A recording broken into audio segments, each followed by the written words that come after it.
ஒரு ஆலயம்னா அப்படின்னா ஒரு ஒரு கோபுரம் இருக்கணும், ஒரு ராஜகோபுரம் இருக்கணும், ஒரு மண்டபம் இருக்கணும், இந்த அமைப்புலாம் இருக்கும். இந்த ஆலயம் வந்து பார்த்திங்க அப்படின்னா குடவர கோவில்னு சொல்லிட்டு, அதாவது வந்து கஜபிருஷ்ட விமானமும் அதனை தாண்டி மண்டபங்கள் அதுக்குள்ளே தான் அந்த ஆலயமானது அமைஞ்சிருக்கு. விசேஷமான ஆலயம், 1400 ஆண்டுகள் பழமை வாய்ந்தது. அத்தி மரத்துக்கு கீழே விநாயகர். பொதுவாக எல்லா ஆலயங்களிலுமே அரசமரியாதை இருக்கும், இல்லை கோவிலுக்குள்ளே இருக்கும். இங்கே வந்து அத்தி மரத்து விநாயகருடைய ஆலயம் தனி சன்னதி இருக்குது. இந்த இடத்துல நம்மளுடைய கொரட்டூர் ஆலயத்தில் கரெக்டாக தனியாக இருக்குது. நமக்கு காகபுஜண்டர் வந்து பார்த்திங்க அப்படின்னு கேட்டிங்கன்னா 18 சித்தர்களில் ரொம்ப முக்கியமான சித்தர். இந்த சித்தருக்கு மனைவி உண்டு. சித்தர்கள்லான மனைவி கிடையாது அப்படிங்கிற அர்த்தம் கிடையாது. சில இடத்துல விவாகமானது உண்டு. அகஸ்தியருக்கும் மனைவி உண்டு. அந்த மாதிரி நம்மளுடைய காகபுஜண்டர் சித்தருக்கும் மனைவி உண்டு. ஆனால் எந்த ஸ்தலத்திலையும் மனைவியோடு இருக்க மாட்டாங்க. மனைவிங்கிறது ஒரு உள்குள்ள ஐக்கியம். கோயில் உண்மையாகவே ரொம்ப சக்தி வாய்ந்த கோவில். நாங்கள் இங்கே வந்து வாத்தியம் வாசிக்கிறோம், கைலாய வாத்தியம் இங்கே வாசிக்கிறோம். இங்கே திருக்கூட்டம் பேர் கோரக்க திருக்கைலாய வாத்தியம். இங்கே நாங்கள் ஒரு சின்ன ஒரு 2 பொருளோடு வந்து ஸ்டார்ட் பண்ணோம். இங்கே இறைவனோட அருளால் நிறைய நாங்கள் இன்றைக்கி ஒரு 10, 15 பேர் 20 பேர்கிட்ட நாங்கள் வாசிக்கிறோம். சாமியோட அருள் உண்மையாகவே நல்ல வைப்ரேஷன் இருக்கும். இங்கே வந்து பாருங்களேன், வந்து பார்த்தீங்கன்னாலே உங்களுக்கு தெரியும். பங்குனி உத்திரம் வந்து சுவாமி அம்பாளுக்கு கல்யாண உற்சவம் நடக்கும் நம்மளுடைய ஆலயத்தில். இப்போ வந்து ஜாதகத்தில் ராகுகேது தோஷம், செவ்வாய் தோஷம், சுக்கிர தோஷம், களத்திர தோஷம்னு ஜாதகத்தில் கல்யாணத்துக்கான உள்ள தோஷங்கள் ஏகப்பட்டது. அந்த தோஷங்கள் எதுவாக இருந்தாலும் இங்கே கல்யாணம் முடிஞ்ச உடனே கல்யாண மாலை பிரசாதம் கொடுப்பாங்க. அதை வாங்கி அவங்க கழுத்தில் போட்டுக்கிட்டு ஒரு 3 முறை பிரதட்சணை வந்து சுவாமியை தரிசனம் பண்ணுவாங்க. கல்யாணம் முடிந்த பிறகு சுவாமிக்கு அபிஷேகம் பண்ணுறேன்னு வேண்டிப்பாங்க. அது நம்மளுடைய ஆலயத்தில் ரொம்ப நிறைய நடந்துகிட்ருக்கு.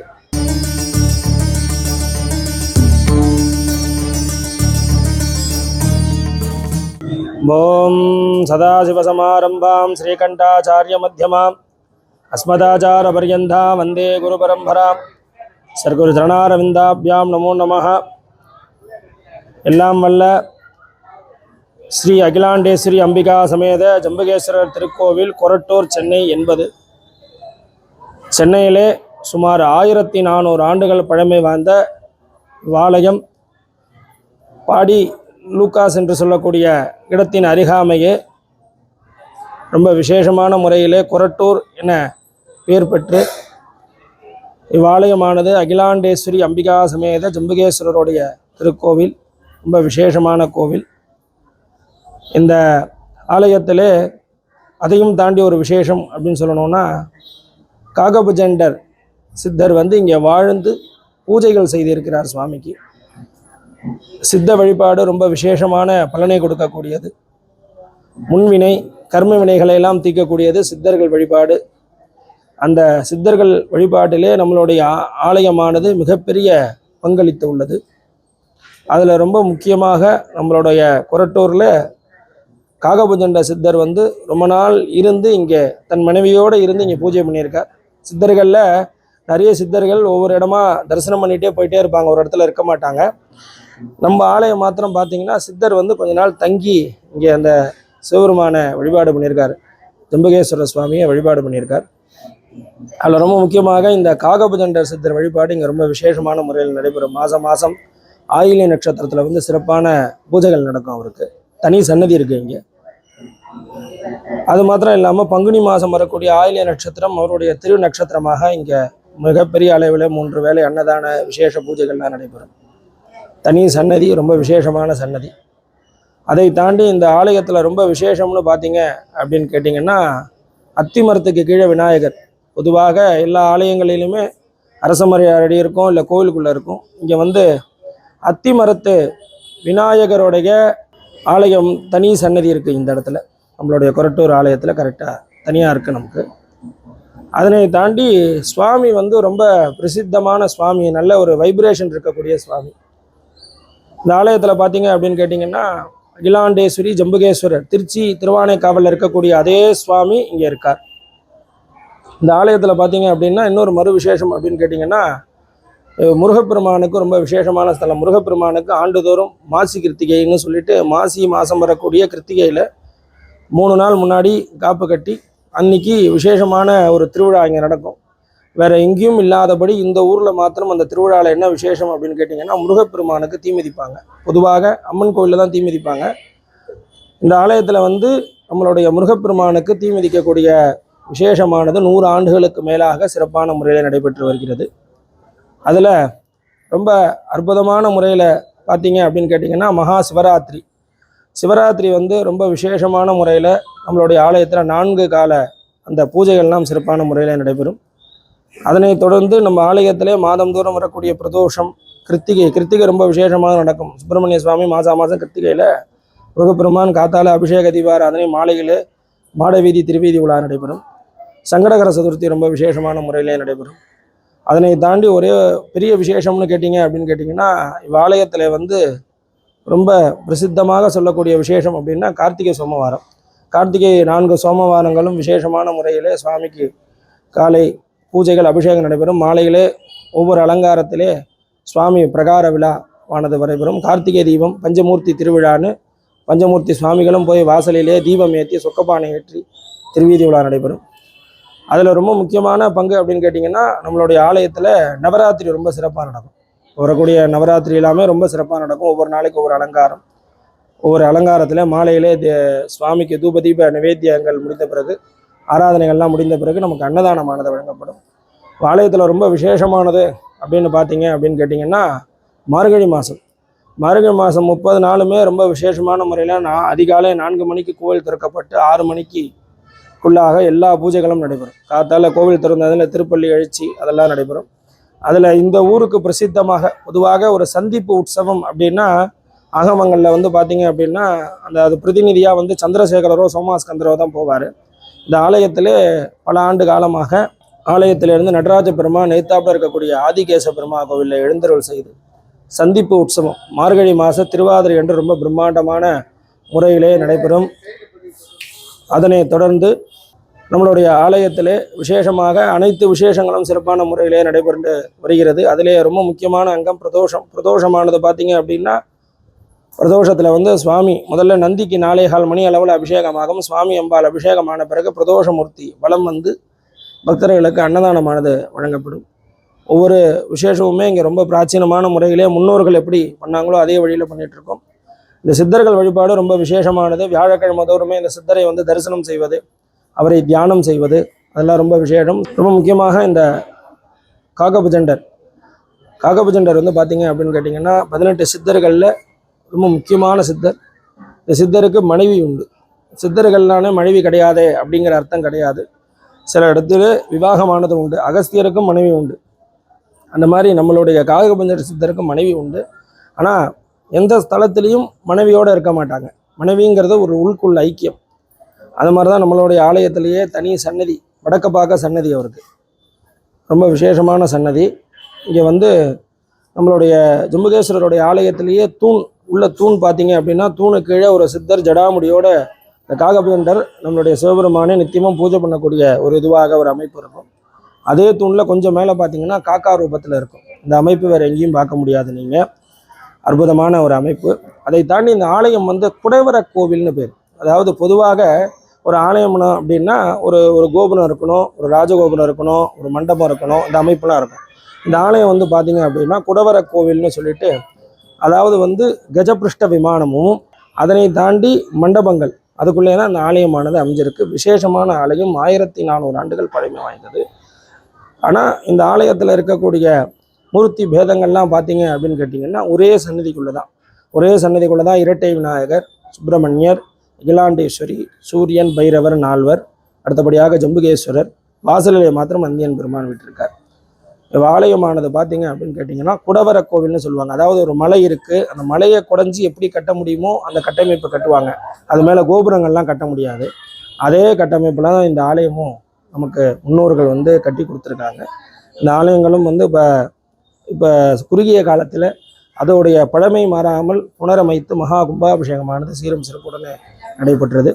அந்த சித்தர்கள் வழிபாட்டில் வியாழக்கிழமை தோறும் சித்தர்களுக்கு இங்கே விசேஷமான தியானம். அதாவது சித்தர்கள் வழிபாடில் ஒரு பூஜை, ஒரு பொதுவாக ஒரு விநாயகர் ஆலயம், சிவன் ஆலயம்னா போய் பூஜை பண்ணணும், அங்கே வந்து ஏதாவது பிரசாதம் வைக்கணும், அந்த மாதிரி தீபாராதனை பண்ணணுங்கிற வழக்கங்கள்லாம் இருக்குது. ஆனால் சித்தர்கள் வழிபாட்டில் முழுக்கவே நம்மளை ஐக்கியப்படுத்தி கொண்டு தியானம் செய்வது, அதுதான் சித்தர்களுடைய வழிபாட்டில் ரொம்ப விசேஷமான வழிபாடாக ஆகும். இந்த நம்ம ஆலயத்தில் முக்கியமாக சொன்னது என்ன அப்படின்னா, காகபுஜண்டர் வந்து தூணில் இருக்கிறது. பொதுவாக ஒரு விசேஷமான மூர்த்தி வந்து எல்லா ஆலயங்கள்லையும் நீங்கள் பார்க்கலாம். சில விசேஷமான மூர்த்திகள் வந்து தூணில் தான் இருப்பாங்க. ஏன் அப்படின்னு கேட்டிங்க அப்படின்னா, அந்த தூணில் அவங்க அந்த தூணாக இருந்து அந்த இடத்துல எல்லா விதமான வேலைகளும் செய்து கொண்டு இருப்பதாக ஐதீகம். அதே மாதிரி தான் நம்மளுடைய ஆலயத்தில் வந்து கீழே வந்து அந்த ரிஷி முனிவர் ஜடாமுடியோடு நீங்கள் பார்க்கலாம். ஜடை முடியோடு இருப்பார். மேலே வந்து காக்கா ரூபத்தில் இருப்பார். அந்த காக்கை ரூபத்தில் இன்றும் இங்கே வந்து பூஜைகள் செய்து கொண்டிருப்பதாகவும் நம்ம கண்ணுக்கு தெரியாமல் அவர் காட்சி கொண்டு நமக்கு காட்சி கொடுப்பதாகவும் ஒரு ஐதீகமானது இவ்வாலயத்தில் நிலவப்படுகிறது. அதில் ரொம்ப முக்கியமாக இந்த சித்தர்கள் வழிபாட்டிலே எல்லா சித்தர்களும் இருக்காங்க. 18 சித்தர்கள் இருக்காங்க. அந்த சித்தர்களில் 18 விதமான சித்தர்களில் ரொம்ப முக்கியமான சித்தரில் அகஸ்தியர் மெயின். எல்லாருக்கும் குரு வந்து அகஸ்தியர். அதுக்கு அடுத்தபடியாக நம்ம காகபுஜண்டர் வந்து அஷ்டமா சித்தியும் கொடுக்கக்கூடியவர். இப்போ சித்தர்களில் வந்து ஒவ்வொரு சித்தர்கள் ஒவ்வொரு விதமான பலன்கள் கொடுப்பாங்க. இந்த சித்தர்கள் வந்து அஷ்டமா சித்தி ப்ளஸ் வந்து நம்மளுடைய கர்மாவை போக்கக்கூடிய சித்தர். நம்ம என்ன தப்பு பண்ணோம், எதனால் கஷ்டப்படுறோம், ஏன் இந்த கஷ்டத்தில் இருக்கோம், இந்த கஷ்டத்துலேருந்து விடுபட என்ன பலன் அப்படிங்கிறத இங்கே வந்து தரிசனம் பண்ணி ஒவ்வொரு ட்ரிப்பும் நம்ம தியானம் பண்ணும்போது நமக்கு ஒவ்வொரு விதத்தில் சுவாமி உணர்த்தி ஒரு விதமாக நமக்கு நம்மளை எவ்வளவு சேஃப்டி பண்ண முடியுமோ இக்கரையிலேருந்து அக்கறை கூட்டு போகிற மாதிரி சொல்லுவாங்க. நடுப்புற தண்ணி போகும். இந்த ஓடம் வழியாக ஒருத்தரை நம்ம பிடிச்சிட்டு ஏறி அந்த சைடு இறங்குறோம். அப்போ வந்து அந்த ஓடமானது நமக்கு பெரிய லெவலில் வந்து ஒரு உதவியாக இருக்குது. அந்த மாதிரி வந்து இந்த கர்மாக்களையெல்லாம் தீர்க்கக்கூடியவர்கள் சித்தர்கள். நம்மளுடைய பாவங்களை வாங்கி அவங்க தலையில் போட்டுக்கிறாங்க. அதனால் சித்தர்கள் வழிபாடு, ஒரு மகான்கள் வழிபாடெல்லாம் ஏன் பிரசித்தம், ஏன் அவங்க நல்லா டெவலப்மெண்ட் ஆகுறாங்க அப்படின்னு கேட்டிங்கன்னா இதான் விஷயம். இந்த மாதிரி தான் நிறைய விஷயங்களானது நமக்கு ஆலயங்கள் மூலமாக போயிட்டு இருக்குது. அதில் நம்ம ரொம்ப விசேஷமாக சொல்லக்கூடிய சித்தர்கள் வழிபாடு. அந்த சித்தர்களில் காகபுஜன்ற சித்தர் நமக்கு இஷ்டமா சித்தி அஷ்டமா சித்தியும் கொடுக்கக்கூடிய சித்தர். ரொம்ப வியாழக்கிழமைகளில் ரொம்ப விசேஷமான பூஜைகள் இதெல்லாம் நடைபெறும். தீபாராதனைகள் நடைபெறும். அதனை தொடர்ந்து இந்த ஆலயத்திலே அனைத்து விதமான முன்னாடி சொன்னது போல எல்லா அபிஷேகங்களும் தீரும் சிறப்பாக நடைபெறும். இந்த ஆலய மாதத்தில் ரொம்ப விசேஷமாக கொண்டாடக்கூடியது மாசத்திலே வரக்கூடிய இரு பிரதோஷமும் ரொம்ப விசேஷமாக நிறைய பக்தர்கள் கொடைசூழ இந்த பிரதோஷமானது கொண்டாடப்படுகிறது. எனவே அனைவரும் வந்து தரிசனம் பண்ணணும். இது சென்னையில் தான் இருக்குது. கோவில் திறக்கிற நேரம் பார்த்தீங்கன்னா காத்தால 6லேருந்து மதியம் 12 மணி வரலையும், மாலை வந்து சாயங்காலம் 5:30லேருந்து 8 மணி வரலையும். யார் யார் வர முடியுமோ வாங்க. சென்னையில் நியர்பை பார்த்தீங்க அப்படின்னு கேட்டிங்கன்னா நம்ம பாடி சரவணா ஸ்டோர்லேருந்து உள்ள கொரட்டூர் வந்து ரைட்டில் சிக்னல் உள்ள ரைட்டு கட்டாகும். அதுள்ள நேராக வந்து விவேகானந்தா ஸ்கூல் அப்படின்னு கேட்டிங்கன்னா அதுக்கு பின்புறம், அந்த விவேகானந்தா பள்ளிக்கு பின்புறம் ஜம்புகேஸ்வரர் கோவில் அப்படின்னு மேப்பில் போட்டாலே வரும். அந்த கோவிலை வந்து எல்லாரும் தரிசனம் பண்ணுங்க. ரொம்ப விசேஷமானதுன்னு பார்த்தீங்க அப்படின்னு கேட்டிங்கன்னா நம்ம ஆலயத்தில் சவாலான விஷயம் அப்படின்னு பார்த்தீங்கன்னா பங்குனி உத்திரம் வந்து சுவாமி அம்பாளுக்கு கல்யாண உற்சவம் நடக்கும் நம்மளுடைய ஆலயத்தில். இப்போ வந்து ஜாதகத்தில் ராகுகேது தோஷம், செவ்வாய் தோஷம், சுக்கிர தோஷம், களத்திர தோஷம்னு ஜாதகத்தில் கல்யாணத்துக்கான உள்ள தோஷங்கள் ஏகப்பட்டது. அந்த தோஷங்கள் எதுவாக இருந்தாலும் இங்கே கல்யாணம் முடிஞ்ச உடனே கல்யாண மாலை பிரசாதம் கொடுப்பாங்க. அதை வாங்கி அவங்க கழுத்தில் போட்டுக்கிட்டு ஒரு 3 முறை பிரதட்சணை வந்து சுவாமியை தரிசனம் பண்ணுவாங்க. கல்யாணம் முடிந்த பிறகு சுவாமிக்கு அபிஷேகம் பண்ணுறேன்னு வேண்டிப்பாங்க. அது நம்மளுடைய ஆலயத்தில் ரொம்ப நிறைய நடந்துகிட்டு இருக்கு. இந்த ஆண்டும் சரி, சென்ற ஆண்டும் சரி, நிறைய விசேஷமாக நடந்துகிட்டு இருக்கு. கல்யாண மாலையை வாங்குற பிரசாதம் வாங்குறதுக்குன்னே கல்யாணத்தை வந்து அத்தனை பேர் நிற்பாங்க. ஒரு 200-300 மாலைகள் வந்து இங்கே பிரசாதமாக கொடுப்பாங்க. கல்யாணம் ஆகாதவங்க முன்னாடி சொல்லிட்டீங்க வரீங்க வந்து சொல்கிறீங்க அப்படின்னா இருந்து பொறுமையாக இருந்து கொஞ்சம் முன்ன பின்ன நேரமானாலும் இருந்து அதை வாங்கிட்டு போனீங்க அப்படின்னா அது அந்த நம்மளுடைய அகிலாண்டேஸ்வரி ஜம்புகேஸ்வரர் சன்னதியில் கை மேலே நமக்கு கிடைக்கக்கூடிய பலனாகும். அதனை தொடர்ந்து சஷ்டிலையும் நாங்கள் திருக்கல்யாணம் பண்ணுறோம். ஆனால் சஷ்டிலையும் நாங்கள் நிறைய பேருக்கு மாலை கொடுத்துருவோம். கந்த சஷ்டி விழாவிலையும் ரொம்ப பிரம்மாண்டமான முறையில் 6 நாள் விசேஷமான முறையில் முருகப்பெருமானுக்கு ஒவ்வொரு நாளைக்கு ஒரு அலங்காரம், ஒவ்வொரு பூஜை. லாஸ்ட் நாள் வந்து சூரசம்ஹாரம் நடக்கும். சூரசம்ஹாரம் முடிஞ்ச பிறகு முருகப்பெருமானுக்கு திரிசதி அர்ச்சனை, தீபாராதனை எல்லாம் நடைபெற்று மறுநாள் திருக்கல்யாண உற்சவமானது சிறப்பாக நடைபெறும். அதுலேயும் நிறைய பேருக்கு மாலைகள் கொடுக்குறோம். ஆனால் இருந்தாலும் பங்குனி உத்திர கல்யாண உற்சவங்களில் மாலைகள் கொடுக்குறது தான் ஜாஸ்தியாக கொடுத்துட்ருக்கோம். எனவே அதுலேயும் யாராவது பங்கு எடுத்துக்கணும். இந்த மாதிரி கல்யாணங்கள் நிறைய ஜாதகம் பார்த்துட்டேன், நிறைய கோவிலுக்கு போயிட்டேன், பரிகாரங்கள் எதுவும் நடக்கலை அப்படின்னு சொன்னால் கூட நம்மளுடைய ஆலயத்துக்கு வந்து அதை செஞ்சு பாருங்கள். கண்டிப்பாக திருச்சிற்றம்பலம், தில்லையம்பலம், ஜம்புகேஸ்வரர் திருக்கோயில் பாடி கொரட்டூர்ல இருக்குது. இந்த கோயில் உண்மையாகவே ரொம்ப சக்தி வாய்ந்த கோவில். நாங்கள் இங்கே வந்து வாத்தியம் வாசிக்கிறோம், கைலாய வாத்தியம் இங்கே வாசிக்கிறோம். இங்கே திருக்கூட்டம் பேர் கோரக்க திருக்கைலாய வாத்தியம். இங்கே நாங்கள் ஒரு 2 பொருளோடு வந்து ஸ்டார்ட் பண்ணோம். இங்கே இறைவனோட அருளால் நிறைய நாங்கள் இன்னைக்கு ஒரு 10-15 பேர் 20 பேர்கிட்ட நாங்கள் வாசிக்கிறோம். சாமியோட அருள் உண்மையாகவே நல்ல வைப்ரேஷன் இருக்கும். இங்கே வந்து பாருங்களேன், வந்து பார்த்தீங்கனாலே உங்களுக்கு தெரியும் என்ன மாற்றம் நம்ம லைஃப்பில் நடக்கும். ஒரு சின்ன விஷயத்த நம்ம ஒரு புள்ளி வச்சு ஸ்டார்ட் பண்ணால் கூட அதை சாமி உண்மையாகவே நல்ல பெரிய சைஸ் ஆக்கி அதுக்கு நமக்கு என்ன வர வேணுமோ அதை கொடுப்பார். ஜம்புகேஸ்வரர் கோயில் வந்து எங்கள் பகுதியில் இருக்கிறது. நாங்கள் எந்த ஜென்மத்தில் பண்ண புண்ணியன்னு தெரியல, நாங்கள் இது பிறந்துருக்குறோம். எங்களுடைய 7 ஜென்மம் புதிய எல்லா பாதையும் எங்கள் சாமி தீக்கிறாரு. வரவங்களுக்கு எல்லாருக்கும் அன்னம் படைப்பு பண்ணுறாரு, கஷ்டங்களை தீக்கிறாரு. யாரும் இங்கே வந்து இல்லைன்னு போனதில்லை, யாருமே இங்கே வந்து போனதில்லை. எங்கள் சாமி எல்லாத்தையும் பண்ணுறாரு, நல்லபடியாக பண்ணுறாரு. எங்களுக்கு ரொம்ப நாளாக அந்த கோயில் கும்பாபிஷேகம் பண்ண ரொம்ப நாள் ஆசை எங்களுக்கு. இந்த கோவிலே வந்து லிங்க வடிவத்தில் இருக்கும். எங்கள் சாமி வந்து அப்படியே கோவிலும் லிங்கம் உள்ள குருவரும் அவர் தான். அந்த வடிவில் அப்படியே சாமி இருப்பாருங்க. இங்கே காக்கா பூஜை வந்து இங்கே வந்து வழிபட்டு போனதா முன்னோர்கள் சொல்கிறாங்க. அதுவும் இங்கே வந்து நாங்கள் வருஷம் பண்ணிட்டு இருக்கிறோம். 30-40 வருஷமாக வள்ளலாறு மன்றம் இருக்குது, அதுவும் பண்ணுறாங்க. 65 வருஷமாக வந்து வேல் குத்தின்னு இருக்காங்க. எல்லா திருவான அண்ணன் இருக்குங்க. முன்னால் கொடிமரம்லாம் பண்ணுறது நம்ம ஊர் பொதுமக்களால் கொடிமரம் வச்சுருக்காங்க. அதனால் பாடி கோவிலுக்கு நிகரான கோவில்னு சொல்கிறாங்க. நாங்கள்லாம் இப்போ பிறக்கலை, ஏன் பிறக்கலன்னு சொல்லி ரொம்ப நல்லா வருத்தப்படுறோம். நாங்கள் அந்த காலத்தில் நம்ம இல்லாத போயிட்டோமே நம்ம சாமி கூட சொல்லிட்டு இப்போ நாங்கள்லாம் இருக்கிறது ரொம்ப சந்தோஷமாக இருக்குது. இன்னும் மேலும் மேலும் எங்கள் சாமி வந்து எங்கேருந்து எல்லோரும் வந்து வழிபட்டு அருள் பெற்று நல்ல கதை காணணும். இங்கே வந்து நாங்கள் எங்கள் சொந்த ஊர் சுவாமி வந்து நல்ல புராதனமான சுவாமி, சித்தர் வழிபட்ட சுவாமி. அதனால் இங்கே வந்து விமானம் கோபுரம் கிடையாது. மற்றபடி சுவாமியே வந்து எல்லாமே இதுவாக இருக்கிறதா ஐதீகம். இந்த பழமையான சுவாமின்றதுனால இப்போ தான் புராதனமான கோயிலை சீரமைப்பு பண்ணி கும்பாபிஷேகம் நடத்தியிருக்காங்க. மற்றபடி விநாயகர் வந்து இரட்டை விநாயகர், ஒரே மேடையில் எங்கேயும் பார்க்க முடியாது. சுவாமி பக்கத்துலேயே அம்பாள்ன்றது தனி சிறப்பு. அதே மாதிரி தனி அம்பாள் வந்து ஒரு காலம் முன்னாடி வச்ச மாதிரி நம்ம நோக்கி வரா மாதிரி இருக்கும். அது உன்னிப்பாக இங்கே வந்து பார்க்குறவங்களுக்கு தெரியும். முருகர் வந்து வள்ளி தேவசேனாவோட சுப்பிரமணியரார் இங்கே காட்சி தராரு. அது சுவாமிக்கும் அம்பாளுக்கும் நடுவில் சன்னதியாக எழுந்திருக்காரு.